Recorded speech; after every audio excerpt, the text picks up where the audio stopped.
नमस्कार। Know your finance with विरल में आपका स्वागत है। दोस्तों, कल हमने इन्वेस्टिंग का पहला प्रिंसिपल डिस्कस किया था, टाइम इज़ मनी।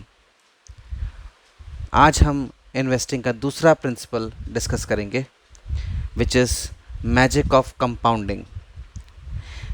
इस प्रिंसिपल को समझने से पहले एक बार फिर मैं आप लोगों के सामने दोहराऊंगा, मैं जो भी यहाँ डिस्कशन कर रहा हूँ वो सिर्फ मेरा एक्सपीरियंस है, मेरी नॉलेज है, जिसको मैं आपके साथ शेयर कर रहा हूँ। ये कोई फाइनेंशियल एडवाइस नहीं है। अगर आपको कोई चीज़ समझ में आती है तो अमल में लाने से पहले किसी अपने फाइनेंशियल एडवाइज़र से डिस्कस कर लें, उसके बाद अपना डिसीजन बनाएं। तो दोस्तों, आगे बढ़ते हैं। Magic of compounding. अक्सर मैं सुनता हूँ लोग कहते हैं, यार मुझे पैसे की ज़रूरत थी तो मैंने एसआईपी ख़त्म कर दी। आज ही मैं एक अपने मित्र से मिला, उसने बताया कि मुझे अच्छा खासा रिटर्न मिल रहा था और मैंने देखा कि 30-35% रिटर्न मिल रहा है और 1-1.5 साल ही हुआ था मुझे मिलते हुए, तो मैंने विड्रॉ कर लिया। मैंने उस 30% को उठाया और अपना यूज़ कर लिया। मैंने अपने पहले वीडियो में भी यहीं से शुरुआत की थी कि जब मैंने ये बताया था कि एफडी करें या एसआईपी करें, तो उस वीडियो में मैंने बताया था कि मैंने खुद ने एसआईपी की थी और लास्ट ईयर से अब तक मैंने 29% प्रॉफिट निकाला था, 1 साल से थोड़े ज़्यादा समय में। तो देखिए, हमारी सरकार ये कहती है कि यदि आपकी किसी फाइनेंशियल साइकिल में म्यूचुअल फंड से आने वाला रिटर्न यदि 1 लाख रुपए से कम है, मतलब इंटरेस्ट जो आप अर्न कर रहे हैं यदि वो 1 लाख रुपए से कम है, तो वो टैक्स फ्री होता है। तो मैंने अगर 29% रिटर्न निकाला, परसेंट भले ज़्यादा है बट मेरा रिटर्न 1 लाख रुपए से कम था। इंटरेस्ट जो मैंने अर्न किया वो 1 लाख रुपए से कम था, इसीलिए मैंने वो विड्रॉ कर लिया था। और एक रीज़न और था मेरा उसे विड्रॉ करने का कि एक बहुत पुरानी सेइंग है कि जब तुम्हारे मोहल्ले का पान वाला मार्केट की बात करने लग जाए तो समझ जाओ पीक पहुंच चुका है मार्केट।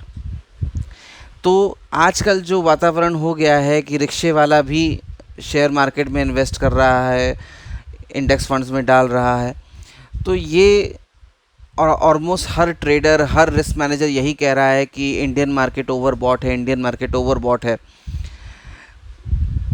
कंपनीज़ के रिजल्ट्स इतने अच्छे नहीं हैं बट शेयर्स फिर भी भाग रहे हैं। एक शेयर मेरे मित्र मेरे को पिछले 15 दिन से दिखा रहे हैं जो हर दिन 15 रुपये भाग जाता है। 400 लोगों की केवल कंपनी है और शेयर हर दिन 15 रुपये भाग रहा है। ठीक है, कंपनी 40 साल पुरानी है बट अभी उसका आईपीओ आया है और आईपीओ आने के बाद बजाज हाउसिंग फाइनेंस जैसी कंपनी का शेयर अपने मोमेंटम को कंटिन्यू नहीं कर पाया, बट वो एक छोटी कंपनी जो है डेली 15 रुपये ऊपर भाग रही है। मेरा फ्रेंड डेली मुझसे सलाह मांगता है, क्या करूं। मैं तो कहता हूं it's your risk, it's your money, क्योंकि पैसा उसका है। अगर मेरे कहने पे उसका पैसा डूब गया तो उसको जितना दुख होगा मुझे उससे ज़्यादा दुख होगा, राइट। तो हमें ये समझना पड़ेगा कि अगर कोई डिसीजन लिया गया है तो क्यों लिया गया। मैंने अगर 29% प्रॉफिट के बाद अपना विड्रॉल किया एसआईपी में, तो उसके ये 2 प्रमुख कारण थे। पहला कि मेरा जो रिटर्न था वो टैक्स फ्री की लिमिट में आ रहा था, और दूसरा मैं ये जानता था कि जितनी एनएवी पे मैं अभी एग्ज़िट कर रहा हूँ, और अगर मान लूँ कि ये सेइंग भी सच है और ये सारे रिस्क मैनेजर्स भी कहीं ना कहीं सच बोल रहे हैं और वाकई में अगर करेक्शन आ रहा है, तो बहुत ज़्यादा कोई एनएवी ऊपर नहीं जाएगी। मैंने जितनी एनएवी भेजा था 162 के एनएवी पे मैंने इंडेक्स फंड अपना स्क्वायर ऑफ किया था और आज की डेट में 172 के आसपास है आफ्टर 3 मंथ्स, राइट। तो ऐसा कोई मेरा लॉस नहीं हुआ, जबकि मैंने जब 162 पे स्क्वायर ऑफ किया था तो उसके बाद से मैंने फ्रेश इन्वेस्टमेंट स्टार्ट कर दिया। 178 तक गई थी, वापस से 172 पे आई, मैंने और इन्वेस्टमेंट कर दिया। सो सही समय पे मैंने सही डिसीजन लिया, ये मेरा डिसीजन था। आपका अपना डिसीजन होगा। बट ये कहना कि जैसे ही प्रॉफिट मिले निकलो लेके भागो, तो अगर आपका बहुत शॉर्ट टर्म गोल है कि मुझे साल का इतना प्रॉफिट चाहिए, दैट्स इट, मुझे और ज़्यादा दिमाग नहीं लगाना, तो बात अलग है। बट अगर आप वाकई में मार्केट में आए हैं वेल्थ क्रिएट करने के लिए, and by wealth I mean कम से कम 1-2 करोड़ रुपए बनाने अगर आप आए हैं बहुत छोटे इन्वेस्टमेंट से, समय दे करके, then you have to wait. हर समय स्क्वायर ऑफ करके निकल जाने में आपको कोई फ़ायदा नहीं होगा। पिछले कई वीडियोस में मैं आपको बता चुका हूँ कि कंपाउंडिंग का एक्चुअल मैजिक स्टार्ट होता है आफ्टर 7 ईयर्स। बट ये इतना आपको आप ही को वेट करना पड़ेगा, कोई और नहीं आएगा आपके लिए वेट करने के लिए। एक एग्जांपल लेते हैं। लेट्स सपोज कि मैंने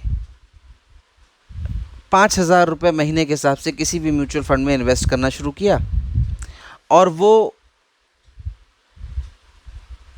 लेट्स से एवरेज में 12% ही एक्सपेक्ट कर रहा हूँ। मैं नहीं कर रहा कि मुझे 25% या 22% मिले, जबकि आज की डेट में आप स्मॉल कैप में भी किसी का उठा लोगे तो पिछले 5 साल का कैगर आपको शायद 23-24% ही मिलेगा। बट ठीक है, मैं 12% लेके चल रहा हूँ और ये कहता हूँ कि मैं केवल 5,000 महीना इन्वेस्ट कर रहा हूँ। तो अगर मैं ये देखूँ कि लेट्स से कोई बंदा एक्स है और वो 5 साल तक हर महीने 5,000 रुपये इन्वेस्ट करता रहता है, तो उसका रिटर्न क्या बनेगा? 5 साल तक अगर 5,000 रुपये महीना वो इन्वेस्ट करता है तो वो टोटल इन्वेस्ट कर रहा है साल का 60,000 के हिसाब से 3 लाख रुपया। और 3 लाख रुपए इन्वेस्ट करने के बाद 12% के हिसाब से जो उसका रिटर्न बन रहा है वो बन रहा है 1,12,432 रुपये का, यानी कि 37.48% का प्रॉफिट, 37.5% टू बी प्रिसाइज। अब यही 5 साल को अगर मैं कह दूँ उसने 6 साल तक इन्वेस्टमेंट किया तो उसका प्रिंसिपल कितना इन्वेस्टेड हो गया? 3,60,000। बट उसका प्रॉफिट कितना हुआ? 1,68,000। यानी कि लास्ट अगर वो 5 साल तक इन्वेस्टेड रहता तो उसका रिटर्न था 37.5%, वो 6 साल तक अगर इन्वेस्टेड रहता है तो उसका रिटर्न है 46.8%। अगर वो 7 साल तक इन्वेस्टेड रहता है अपने SIP में या म्यूचुअल फंड में with same 5,000 rupees per month, तो उसका टोटल इन्वेस्टमेंट है 4,20,000 रुपये का, 60,000 रुपये साल के हिसाब से, 7×6=42। बट उसका रिटर्न अब यहाँ से फाइनली वो ग्रो करना शुरू करेगा। जो 46.8 था लास्ट ईयर तक, वो इस साल बढ़ के हो जाएगा 57% का रिटर्न। मतलब 4,20,000 रुपये उसने इन्वेस्ट किए और 2,39,800 रुपये समथिंग उसका रिटर्न हो जाएगा। अब हमने 7 साल बिता दिए हैं, राइट? अब हम जैसा कहते हैं कि मैजिक ऑफ कंपाउंडिंग यहाँ से स्टार्ट होता है, तो अब आप देखिए परसेंटेज ऑफ रिटर्न ग्रो कैसे करता है। अगर वो 8 साल तक इसमें इन्वेस्टेड रहता है तो 4,80,000 वो इन्वेस्ट करेगा और 3,27,000 रुपया जो है वो प्रॉफिट कमाएगा।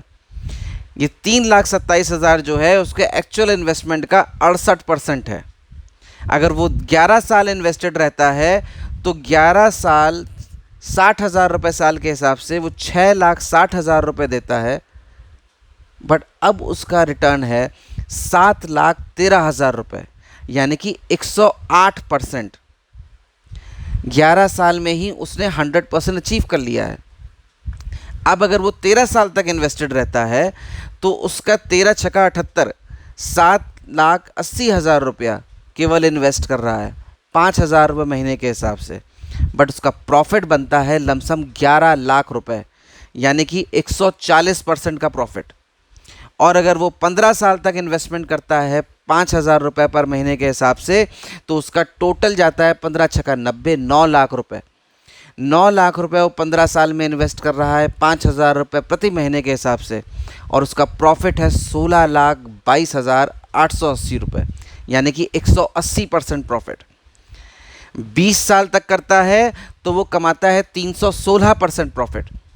और 25 साल तक अगर वो 5,000 रुपये महीने के हिसाब से करता रहे पूरे डिसिप्लिन के साथ, बिल्कुल कोई चेंज नहीं करता, तो उसका टोटल इन्वेस्टमेंट 25 साल में है कुल 15 लाख रुपया, 5,000 रुपये के हिसाब से, और लमसम 80 लाख रुपए वो कमा रहा है इंटरेस्ट में।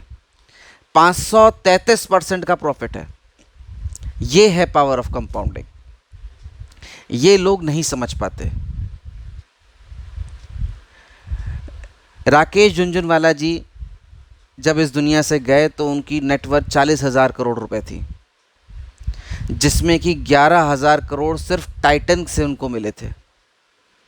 3 रुपए का शेयर उन्होंने 2,000 रुपए में बेचा था। वॉरेन बफे 1988 से कोको कोला में इन्वेस्ट कर रहे हैं और आज की डेट में 9% स्टेक कोको कोला का उनके पास है, जिसकी कुल मार्केट वैल्यू $22 बिलियन है। ये है पावर ऑफ कंपाउंडिंग।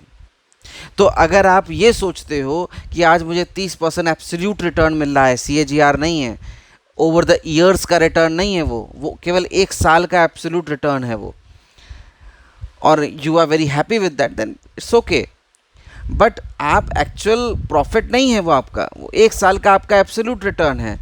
आपकी कोई वेल्थ क्रिएट नहीं हो रही है, आप केवल वक्ती प्रॉफिट को एंजॉय कर रहे हैं, और इससे आपका फ्यूचर सिक्योर नहीं होने वाला। इसलिए आपको अपने गोल्स क्लियर करने होंगे, आपको अपनी साइकोलॉजी पे काम करना होगा। क्या राकेश झुनझुनवाला जी या वॉरेन बफे के सामने .com बबल नहीं आया? क्या 2008 की क्राइसिस नहीं आई, या 2020 का कोविड क्रैश नहीं आया? बट उनके गोल्स क्लियर थे। उन्होंने अपनी साइकोलॉजी को बिल्कुल भी डाइवर्ट नहीं होने दिया, डिविएट नहीं होने दिया कि मुझे अब इससे निकल जाना चाहिए। ऐसा कुछ नहीं हुआ उनके साथ। वो अपने इन्वेस्टमेंट में कंसिस्टेंट रहे। इसीलिए उन्होंने एक्सपोनेंशियल बेनिफिट्स उठाए और एक्चुअल वेल्थ क्रिएट करी।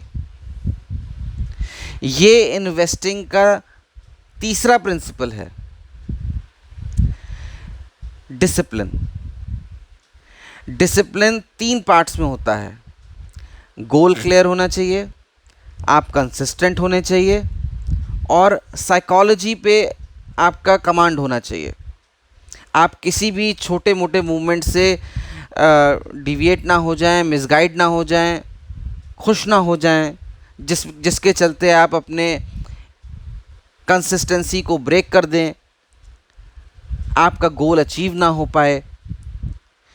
तो पावर ऑफ कंपाउंडिंग तभी वर्क करेगा जब डिसिप्लिन होगा। सो इन्वेस्टमेंट का rule number 2 and rule number 3 are interlinked. I hope आपको ये समझ में आया होगा। और जो ये देख रहे हैं, मेरी उनसे रिक्वेस्ट है कि आप प्लीज़ इसे अपने फ्रेंड्स के साथ, अपने रिलेटिव्स के साथ शेयर करें, क्योंकि ये मिसकंसेप्शन लोगों का बहुत ज़्यादा है कि मैंने तो 10% प्रॉफिट उठा लिया, आई एम हैप्पी, इसी तरीके से मैं अपनी वेल्थ क्रिएट कर लूँगा। ऐसे कुछ नहीं होने वाला। आपको वक्ती खुशी मिली है, और इस 10%, 20%, 30% से आपका फ्यूचर सिक्योर नहीं होने वाला। आपको टाइम देना होगा, आपको डिसिप्लिन्ड मैनर में इन्वेस्टिंग करते रहना होगा, और आपको पावर ऑफ कंपाउंडिंग के लिए वेट करना होगा, तभी आपका वेल्थ क्रिएट होगा। Thank you.